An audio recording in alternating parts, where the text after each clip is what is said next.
Bonjour et bienvenue sur Polysoutien, le podcast qui prend soin de vos amours. Podcast après podcast, nous avons pu constater qu'il existe différents profils, différents chemins dans l'ouverture relationnelle éthique, notamment chez toutes ces personnes ayant témoigné à mon micro. Nous avons pu également aborder les différents modes relationnels qui existent, allant de la polyamorie à l'anarchie relationnelle, tout en passant par le polyamour anarchique. Aujourd'hui, nous allons faire la connaissance de Romain. Le cheminement dans la polyamorie de notre nouvel invité a commencé extrêmement tôt. Et pourtant, aujourd'hui encore, il se pose des questions sur lequel de ces types de relations plurielles lui convient le mieux. C'est ce qu'il a voulu nous relater dans cet entretien qu'il a bien voulu m'accorder. Si vous voulez soutenir ce podcast, vous pouvez faire un don sur mon compte Patreon et vous pouvez bien entendu me suivre sur mes réseaux sociaux. Tous les liens sont en description. Je laisse maintenant la place à Romain. Reste à l'écoute. Je vais commencer par te laisser te présenter, s'il te plaît. Du coup, j'ai 32 ans. Situation maritale, c'est principalement... j'aime pas forcément l'expression de célibataire, mais voilà, depuis 6 ans, ça ressemble plutôt à ça dans les grandes lignes. Et ça a été très très différent avant. Je pense que j'aurai l'occasion d'y revenir après. Et pour ce qui est de mon métier, là j'étais assistant d'éducation, donc c'est le nouvel emballage pour dire surveillant pendant 4 ans. J'ai arrêté il y a peu de temps et là je vais me lancer à mon compte sur des histoires artistiques et informatiques. Est-ce que tu peux me raconter quel est ton souvenir amoureux le plus ancien ? Donc ce serait en primaire. Ou oui, je pense qu'on appelait ça effectivement de l'amour. Donc en fait, moi, je le vivais très clairement comme, en tout cas, dans la matière, ça prenait la forme d'amitié. En primaire, j'ai eu deux surtout, 2 amitiés amoureuses, en gros. Et ouais, dans la matière, c'était de l'amitié. Dans la tête, peut-être de l'amour, mais en tout cas, ça restait dans la tête. Dans les faits, on jouait à Crash Bandicoot. Il n'y avait pas d'histoire de bisous, ce genre de choses. On va donc revenir en arrière. École élémentaire, école primaire, maternelle. Est-ce que tu peux me dire un petit peu quelle était ta vision et ton rapport à l'amour à cette époque ? Ouais, alors maternelle, sincèrement, aucune idée. Primaire, c'est ce que je viens de dire, hein, donc grossièrement, les souvenirs que j'en ai, effectivement, il y a 2 filles dont j'ai été amoureux en primaire. Et de l'extérieur, ça ressemblait à de l'amitié. Et de mon intérieur, je m'en rappelle peu, mais je sais qu'il y avait quelque chose de plus particulier que dans mes autres amitiés, donc dans mes amitiés avec les garçons, par exemple. Quelque chose de plus affectueux ou affectif dans les mots que mettraient les adultes, mais on peut dire ça que rétrospectivement, en fait, parce que à ce moment-là, c'est juste que pour moi, c'était intense comme amitié. Est-ce que ça veut dire qu'à cette époque, tu as l'impression que tu faisais pas trop la différence entre un amour et une amitié ? Je m'en rappelle trop peu, et quel était le poids de la culture dans ma vision des choses, c'est un peu difficile à dire. Je pense que je savais pas ce que c'était l'amour, donc j'avais pas l'occasion de me poser la question, en fait. D'accord, c'est rigolo parce que j'ai cette pensée qui me vient, que c'est comme si tu avais été préservé de l'amour alors que les médias nous inondent de ce sujet. Et ça me frappe là en parlant avec toi, c'est rigolo. Parce que les Disney vont nous parler de ça, les histoires pour enfants vont aussi en parler. Et c'est marrant que tu aies été préservé de ce sujet-là au point où tu l'as vécu sans vraiment t'en préoccuper. Alors, je sais pas si j'en étais préservé en primaire, parce qu'il me semble quand même que j'avais un accès à la télé et que j'en profitais abondamment. Mais c'est vrai qu'à partir de là où je commence à avoir des souvenirs, donc plutôt collège-lycée, j'ai pas mal fait un blocage culturel, que ce soit la lecture, les films, etc. Et effectivement, c'est du coup une période de ma vie où j'ai pas mal évolué sans trop de nourriture culturelle et donc d'apport extérieur sur comment vivre les choses. Donc est-ce que c'était déjà le cas en primaire ? Je saurais pas dire, mais en tout cas, ça me rappelle ça. Sinon, du coup, tu fais ensuite ton entrée au collège. Comment ça se passe le collège pour toi ? Le collège, limite en termes d'amour, peut-être moins d'intensité. J'ai pas trop de souvenirs de ce côté-là. Plus des explorations corporelles, ouais.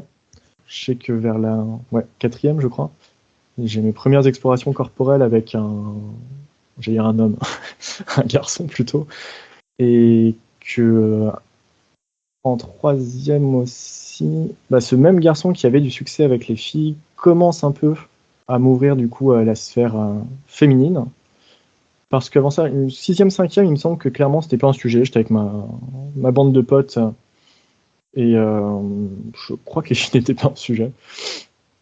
Et à partir de la 3e, commence à y avoir une ouverture du coup à des histoires de flirt et de romance.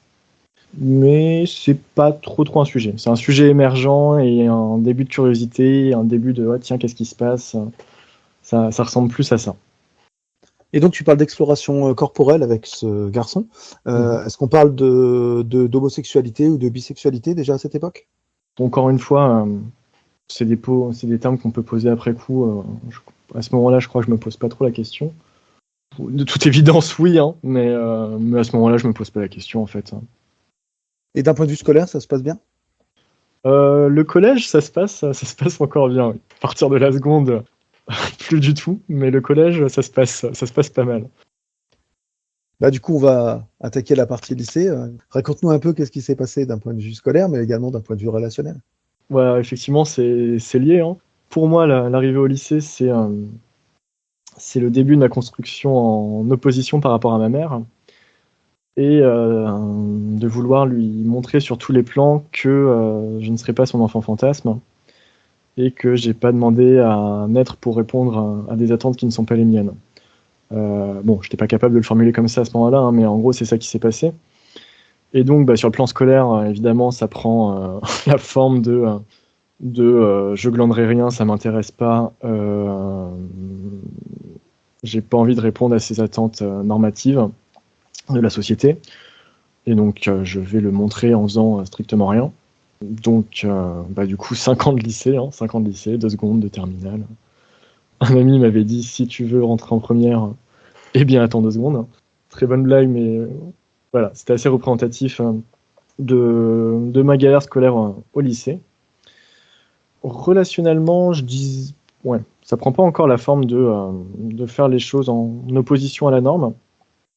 Pas au début, en tout cas. La fin du lycée, peut-être, mais non, au début, ma première seconde, pour le coup, ma première grande histoire d'amour, du moins dans ma tête, pas complètement unilatérale dans les faits, mais en tout cas unilatérale dans l'intensité.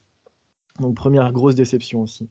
Donc pendant 1 an, du coup, je vais être dans la même classe qu'une jeune femme que j'aimais beaucoup. Donc j'étais très amoureux.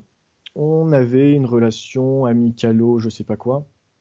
C'était pour le coup mes premières approches corporelles aussi avec une jeune femme.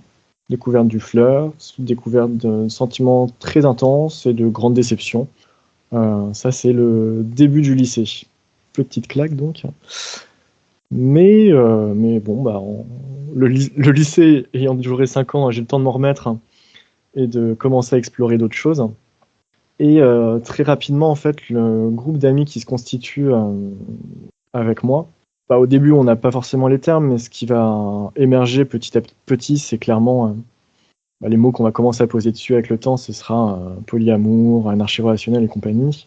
En fait, il y a un groupe d'amis qui se forme et très vite, le sujet de un tel est en relation avec un tel, mais il y a une histoire avec un tel, qu'est-ce qu'on fait de ça, comment est-ce que des gens sont déjà rentrés dans ce genre de situation, comment est-ce qu'on deal avec ce bordel on est assez rapidement plongé dans des questions de relations plurielles et de qu'est-ce qu'on fait de ça. Mes 2 premières relations un peu conséquentes, c'est des tentatives exclusives, mais il y a quelques signaux qui disent clairement que ça va représenter des difficultés pour moi.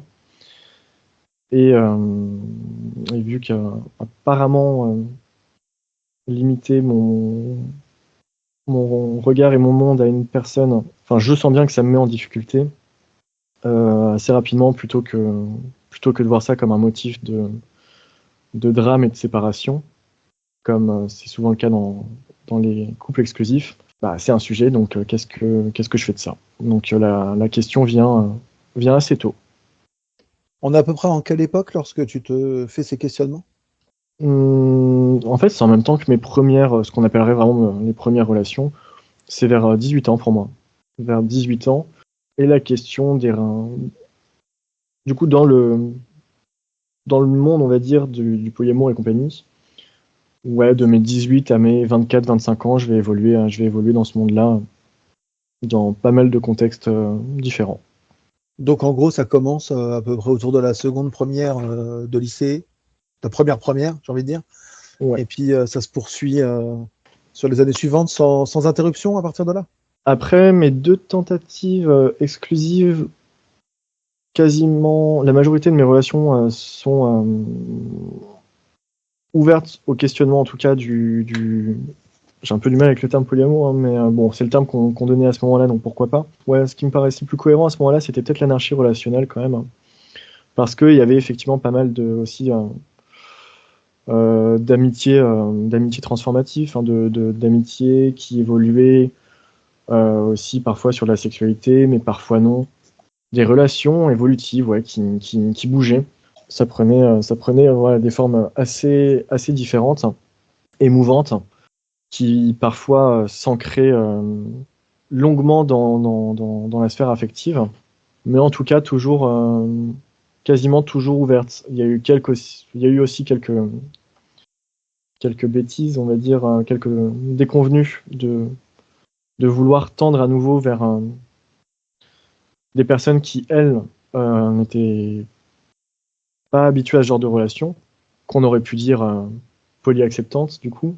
Pour une personne polyacceptante, en général, quand elle arrive, en gros, j'étais déjà avec quelqu'un, cette personne qui était plutôt habituée à l'exclusivité est arrivée. Et c'est vrai que ça, c'est une situation qui est facile à gérer quand on est la nouvelle personne, effectivement, avec l'ENR et compagnie. Par contre, quand une autre personne arrive après, en plus dans des contextes qui peuvent être assez particuliers, ça peut être plus difficile à vivre. Mais pour être sincère, j'étais trop peu attentionné moi-même. Voilà, il y a quand même aussi de ça. Je pense qu'on a tous des raisons différentes d'arriver à ce genre de relation. Chez moi, il y a quand même un potentiel fuyant, ou en tout cas en difficulté avec l'attachement. Et je pense que c'est ce qui aussi a pu m'amener à vivre plus facilement ce genre de relation qui me mettait moins en difficulté que des relations exclusives. Et voilà, je pense que c'est intéressant de toujours essayer de comprendre pourquoi on en arrive là. Donc on est au lycée. Professionnellement, tu te diriges vers quel secteur du coup? Alors, je fais des études en informatique, mais je m'y intéresse absolument pas.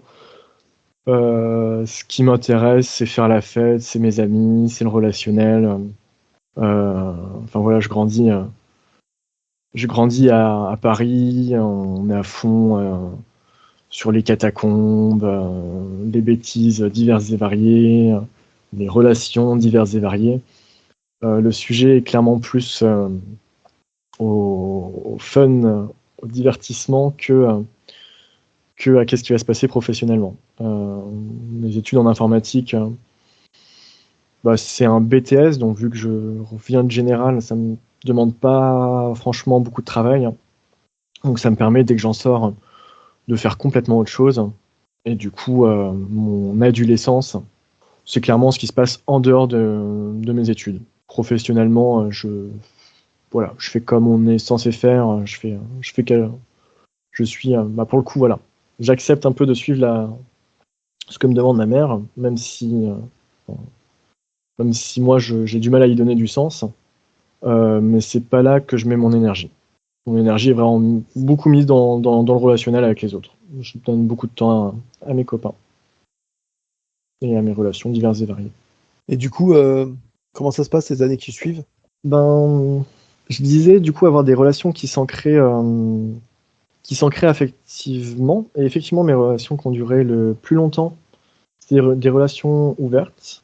Et notamment deux qui se sont côtoyé mutuellement. Et l'une d'entre elles, la dernière chronologiquement, prend particulièrement beaucoup de place pour moi. Et une place qui était trop intense finalement. C'est-à-dire qu'après l'ENR, en fait, moi je suis confronté à la première fois où c'est l'autre personne qui décroche de l'ENR en première. Habituellement, dans mes autres relations, c'est moi qui décrochais en premier. Et donc, c'est plutôt l'autre qui était en demande d'attention. Mais là, dans cette relation, j'ai à peu près 24 ans, un truc comme ça. C'est moi qui reste accroché, qui comprend pas en fait que à un moment les choses changent et la relation évolue d'une manière ou d'une autre. Je reste accroché à ce qui était. Et là, je vois ce que c'est l'amour dans sa... Rétrospectivement, j'appelle ça une pathologie obsessionnelle. Hein. Le rapport à elle que j'avais à ce moment-là était clairement de l'ordre de l'obsession. Un côté un peu dépendance affective. Oui, complètement. Après, bon, j'ai un contexte personnel aussi à ce moment-là qui se complexifie. Bon, en tout cas, je perds quand même pas mal mon entourage amical, je m'éloigne de ma famille, je perds un peu mes croyances sur le futur du monde. Bref, tout s'écroule un peu autour de moi et donc je me retrouve en fait à me raccrocher à cette personne comme nouveau et seul référentiel de mon monde, alors que ça n'a jamais été sa demande. Hein. Et du coup, ça prend forcément des proportions démesurées. Et c'est là en fait que je mise tout mon monde sur elle. Pas de chance pour elle, hein, désolé. Désolé. Mais par contre, quand même, ça a pu être très intéressant pour moi après coup de voir en fait aussi qu'est-ce que ça faisait d'être dans cette position, parce que je l'avais parfois fait vivre à d'autres personnes sans avoir conscience de ce qu'elles pouvaient vraiment ressentir en face. Donc quitte à le faire au moins une fois à ce moment-là, je l'ai vraiment poussé à l'extrême pour pouvoir expérimenter la chose. Est-ce que tu as l'impression que cette expérience de dépendance affective, ça t'a aidé à mieux gérer les relations qui ont plus tard été en sens inverse ou c'était l'autre qui était plus en dépendance que toi? Alors, oui, mais j'ai peu d'exemples pour en parler parce que après ça, en fait, justement, je vis très mal cette relation et ouais, peut-être que le terme traumatisé est franchement excessif. Ouais, enfin, en tout cas, quand même, ça laisse des séquelles. Pour moi, hein, de moi à moi, c'est mon problème uniquement. En fait, suite à ça, je suis dans un quasi... En fait, je suis en rejet pas juste des relations polies et compagnie, hein, je suis juste en rejet des relations romantiques en général, des relations de séduction même. Donc, je suis dans un quasi-ascétisme, en fait, romantico-charnel, voire quasi-social pendant une période, un peu poussé à l'extrême. À ce moment-là, j'arrive encore à me dire que c'est choisi. Au fil des années, c'est de moins en moins clair est-ce que c'est choisi ou subi, parce que quand même mon rapport à ça finit par évoluer et j'arrive plus bien à percevoir qu'est-ce qui me va là-dedans, qu'est-ce que j'ai envie de voir changer, qu'est-ce que je n'arrive plus à changer par habitude. Et donc, suivent des longues années de solitude, hein, dans les grandes lignes, je disais ne pas aimer le terme de célibat au tout début, parce que c'est vraiment considérer sa situation de relation aux autres par rapport au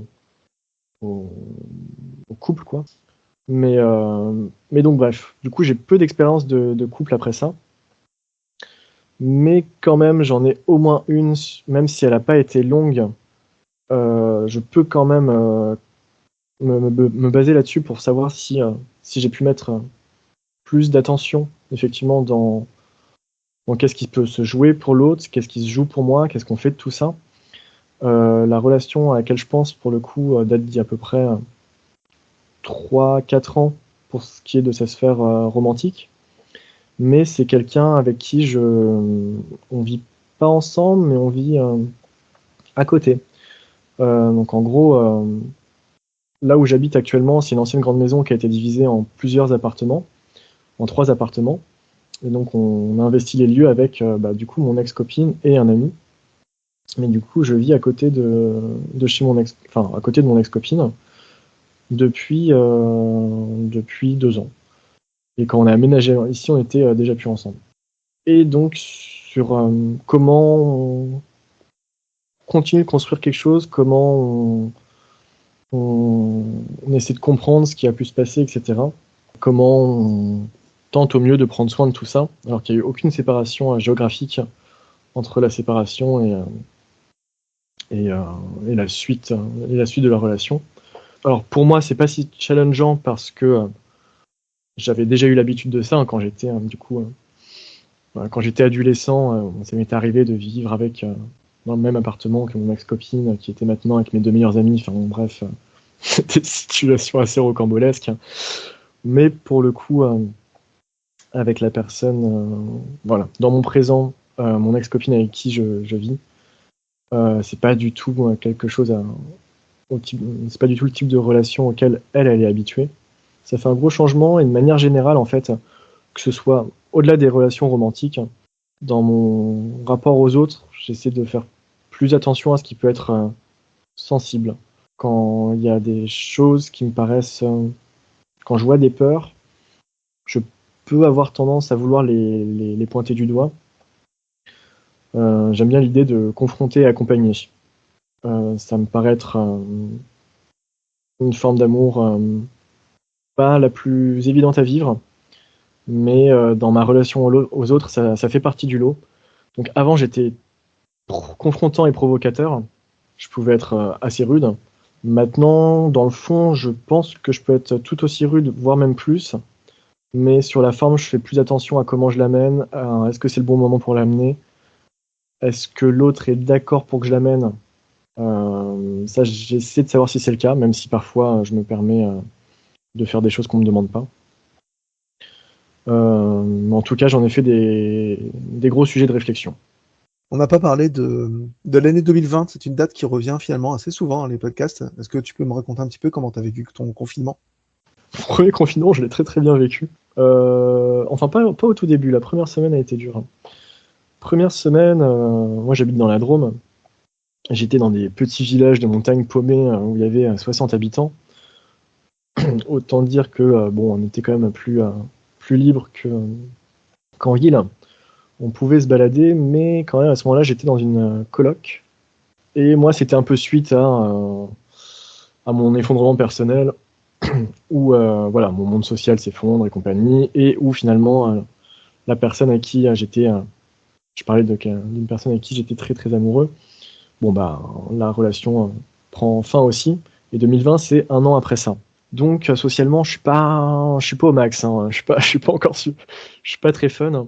Et je suis dans une colocation avec 2 nanas que je connais peu, mais je vis essentiellement dans ma chambre.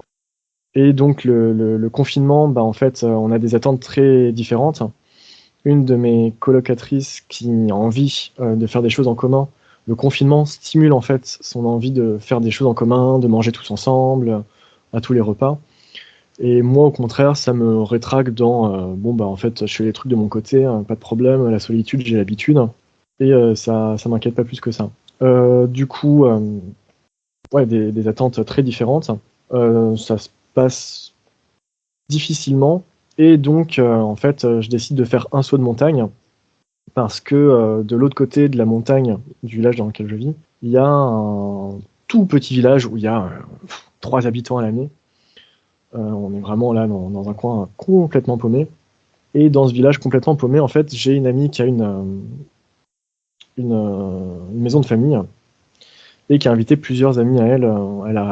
Elle est allée là-bas en fait juste avant le confinement et qu'elle est allée là-bas juste après. Et bref, il y a 7 personnes là-bas qui font plus ou moins une résidence artistique. Et moi, c'est à une montagne du village dans lequel j'habite. Donc je prends mon sac à dos, je traverse la montagne et j'arrive dans ce village. Alors là, la liberté est complète. Il n'y a personne pour nous dire qu'est-ce qu'on doit faire. On peut aller aux rivières, on peut se balader. Donc le confinement, bah très cool. Hein. Je suis avec 6 ou 7 personnes. C'est une résidence artistique. On peut se balader autant qu'on veut. Donc franchement, très chouette, très très chouette. Et le confinement suivant, il y a quelque chose à dire ou pas plus que ça? Le deuxième confinement, je pense que je suis déjà arrivé dans ce qui ressemble un peu plus à une petite ville. C'est le moment où je commence à travailler. Et du coup, je commence à travailler en tant que assistant d'éducation à l'éducation nationale. Et donc, c'est le début des masques et compagnie avec les élèves. Et donc, moi, j'ai l'impression que mon métier de surveillant, hein, parce que bon, quand même, on a beau avoir changé le mot concrètement, c'est un peu ça l'enjeu. Ça consiste que à faire des trucs par rapport au Covid, par rapport aux masques et compagnie. Et les confinements, c'est pendant cette période. Et donc, pour moi, c'est du coup des périodes de non-travail, mais où je sais très bien m'occuper de mon côté. Et encore une fois, vu que j'ai pris l'habitude d'être isolé socialement, ça représente pas une grande difficulté pour moi. Tu m'as évoqué tout à l'heure tes relations les plus récentes. À quel moment tu es vraiment entré dans des relations plurielles de façon soutenue? Très rapidement, en fait, à partir du moment où j'ai commencé à relationner dans ce qui pouvait s'apparenter à des couples, la question est venue sur le tapis tout de suite, en fait, beaucoup plus à ce moment-là que maintenant, limite d'ailleurs. Mais en fait, mes premières relations, en fait, on est de suite confronté à ces questions-là. Alors au début, on sait pas trop. Chacun prend le temps de se positionner, en fait, c'est-à-dire que de toute façon, le sujet est là, de manière évidente pour tout le monde. Après, chacun se positionne différemment par rapport à ça. Il y a ceux à qui ça va convenir, ceux à qui ça ne va pas convenir, ceux à qui ça va à moitié convenir. Mais la question est présente pour tout le monde. Donc en fait, oui, c'est vrai que c'est un peu à l'inverse en fait de beaucoup d'expériences. C'est-à-dire que très souvent les gens ont des expériences exclusives et ensuite découvrent l'univers polyamoreux et compagnie. Moi en fait, je suis de suite confronté à cet univers-là et à ces questions-là. Et finalement, la lacune, si on pourrait appeler ça comme ça, que j'ai, en tout cas la situation que je connais le moins, c'est le couple exclusif. D'ailleurs, ça reste pour moi une curiosité. Hein. Je me demande ce qui se passe quand on reste longtemps avec une seule personne. C'est maintenant quelque chose que j'idéalise un peu parce que je connais pas en fait. Je me demande comment ça se passe. Mais oui, moi mon premier contexte en fait c'est les relations multiples où chacun se questionne par rapport à tout ça. On va passer aux questions rituelles de fin de podcast. Est-ce que tu pourrais me dire ce que tu as l'impression que les relations plurielles ont apporté à ta vie?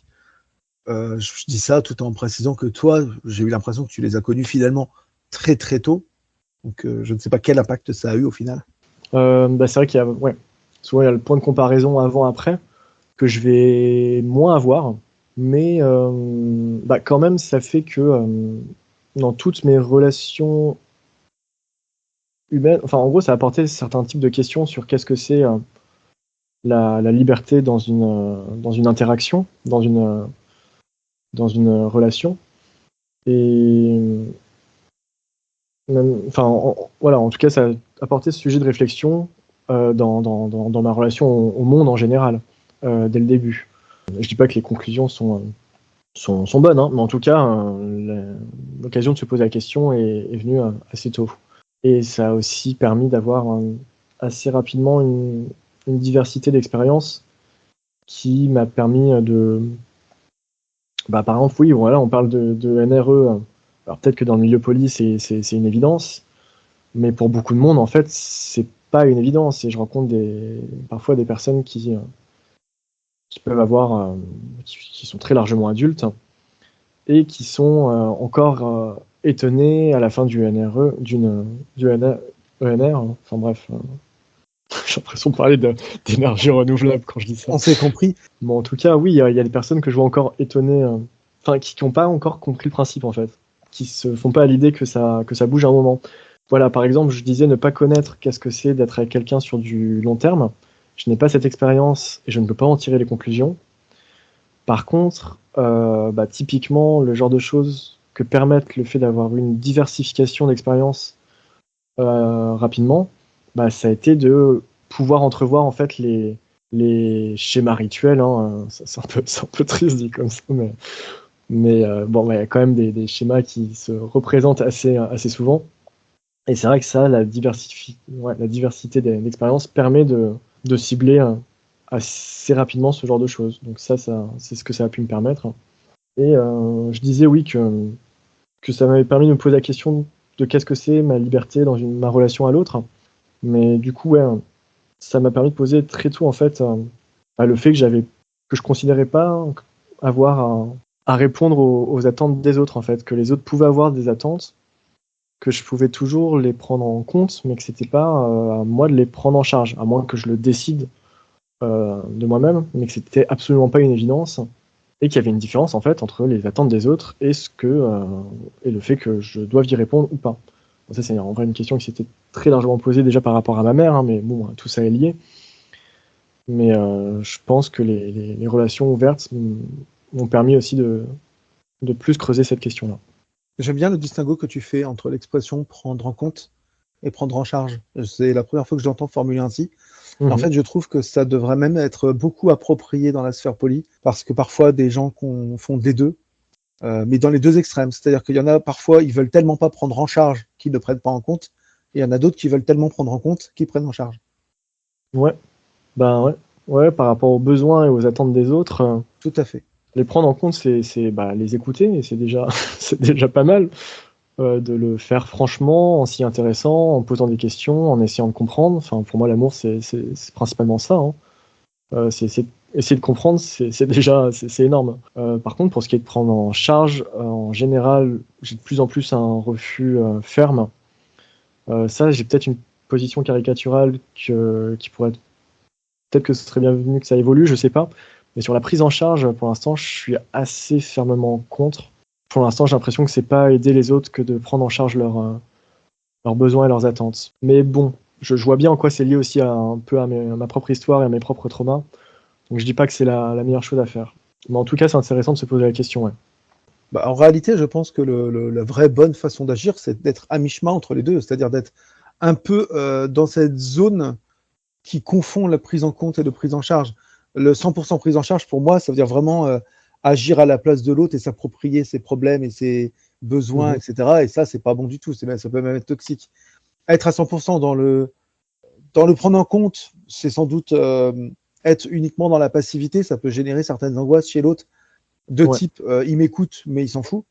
Mais c'est toujours mieux que quelqu'un qui sera même pas dans la prise en compte et qui sera un peu en mode tes problèmes, tu te les gardes, je veux pas en entendre parler. Effectivement, ce que tu dis par rapport au 100% prise en compte, je me sens plutôt là-dedans. Et effectivement, ça peut donner quelque chose d'assez passif qui peut être très difficile à vivre pour les personnes en face. Enfin, pour l'instant, ça fait partie des retours que j'ai pu avoir dans mes histoires les plus récentes. Bah disons que pour le bien-être de la relation en elle-même, il faut que l'autre personne se sente suffisamment pris en compte, et pour ça, il faut probablement une petite dose de prise en charge. Là, on est vraiment dans le vocabulaire, là. Ouais. Mais en vrai, on va au-delà du vocabulaire. C'est vraiment le sens qu'il y a derrière ces mots, et la langue française est parfois ainsi faite qu'on peut avoir des petites nuances tout juste avec un changement de vocabulaire. Finalement, pour une fois, parfois c'est chiant, mais là, c'est bien. Ah, c'est chiant, hein, mais si tout le monde se mettait d'accord sur les définitions des mots qu'ils utilisent, on se rendrait compte qu'on est peut-être bien plus souvent d'accord qu'on ne le croit. Sauf que bon, on a tous évolué dans des contextes différents, avec des mots qui veulent dire des choses différentes. Enfin, sous le vocabulaire, il y a plus de choses en commun qu'on ne pourrait le croire. Donc ça peut valoir le coup de préciser parfois. On va passer à la dernière question du podcast. Est-ce que tu peux me donner ta définition personnelle de la polyamorie, du polyamour, ou de quelques termes que tu utilises ? J'utiliserai pas le terme polyamour. Pour moi, en fait, quand j'entends polyamour, ce que ça m'évoque, ça définit surtout une communauté, en fait. Une communauté et un ensemble de personnes qui se réunissent autour de valeurs qui sont censées définir leur manière de relationner. Quand même, l'anarchie relationnelle, juste, c'est pas ma définition à moi, hein, mais j'avais halluciné quand j'avais cherché anarchie relationnelle. Juste la première phrase de Wikipédia, je la trouve géniale. C'est l'anarchie relationnelle est la pratique ou la conviction que les relations ne doivent pas être liées par des règles autres que celles sur lesquelles les personnes impliquées se sont mises d'accord. C'est une phrase, mais je la trouve énorme. Et je me reconnais plus là-dedans, à la limite, que dans le polia. Mais en tout cas, pour moi, mon rapport aux autres, le mot-clé, ce serait juste l'ouverture. L'ouverture à l'altérité, à ce qu'on ne connaît pas, à ce qu'on ne comprend pas, à ce qui ne nous ressemble pas. Comme je disais tout à l'heure, pour moi, vraiment, chercher à comprendre, c'est un acte d'amour profond. Et ça sort de la sphère romantique, mais vu que ça fait quand même quelques années que j'évolue essentiellement dans des sphères non romantiques, en fait, je peux pas définir mon rapport à l'amour uniquement par la sphère romantique. Ça, c'est plus ce qui fait le plus sens pour moi. Donc, il a bien fallu que je définisse les choses autrement. Ouais, du coup, je me sens effectivement en relation ouverte quand je rencontre des gens, mais le fait d'avoir une, deux copines, enfin voilà, c'est pas le sujet. En fait, je peux en avoir zéro et me sentir quand même dans une ouverture aux autres. Le fait d'avoir des relations plurielles ou pas, c'est finalement pas vraiment la question. C'est pluriel en potentiel, mais ça peut être unique en potentiel. Ça peut être nul en potentiel. Voilà, grossièrement. Oui, de toute façon, quel que soit le terme utilisé, les relations plurielles, c'est toujours une possibilité et jamais une obligation. Ouais, tout à fait, mais c'est vrai que je trouve qu'en fait, typiquement, les discours que j'entendais beaucoup en fait, polyamour, comment les gens l'expliquent et le définissent, il y a très souvent cette histoire d'amour pluriel, et je trouve ça souvent étonnant parce que je vois, en fait, pour moi, c'est un effet secondaire et non pas, c'est l'effet secondaire d'un rapport au monde et à l'autre, mais c'est pas le sujet principal. Moi, ce que j'ai envie, voilà, qu'on n'accole pas toutes les attentes sur moi, que je puisse avoir une certaine liberté, mais que ce soit pour aller voir une autre personne ou pour dessiner, je vois pas quelle différence ça fait. Enfin, mais que ce soit pour aller voir une autre personne ou pour dessiner, dans les deux cas, c'est laisser l'autre être. Bon, elle, l'amour, c'est laisser être. Je trouve ça, je l'aime beaucoup aussi celle-là. Je la trouve très belle, et quand je dis c'est laisser être, c'est pas, enfin, accepter l'autre, ça veut pas dire le valider. Ça veut pas dire valider tout ce avec quoi on n'est pas d'accord. Quand quelque chose ne nous convient pas, faut essayer d'être capable de le faire savoir et de prendre la distance qui nous convient, plutôt que de lui demander de changer. Je parlais d'anarchie relationnelle, et quand même une des premières figures historiques que moi je vois comme un anarchiste relationnel, c'est Jésus. Alors, je suis pas là pour faire du prosélytisme politique, religieux, bon, c'est pareil, mais juste dans son allégorie. J'invite dans la relation qu'il a à ses disciples, il y a une liberté de choix qui me semble incroyable, et je le propose vraiment dans une lecture allégorique, pas religieuse, mais la liberté laissée aux disciples me semble dingue. Et pour ceux qui seraient un peu frileux des évangiles, la série The Chosen, qui est sortie récemment, qui retrace en gros les évangiles, mais avec un prisme moderne, par exemple, Matthieu est clairement dans le spectre Asperger, c'est une très bonne ouverture à ce genre à ce propos. Et vraiment, je propose de voir Jésus comme le dieu artiste des relations intérieures et extérieures. Vraiment, pour moi, il y a quelque chose de très anarchique dans cette figure, et il me semble vraiment être contre l'institutionnalisation du monde. Et par rapport au sujet de l'anarchie relationnelle, c'est pas un mince sujet. Voilà, j'avais quand même envie d'en parler. Donc voici qui conclut notre podcast. Je te remercie d'avoir répondu à mes questions.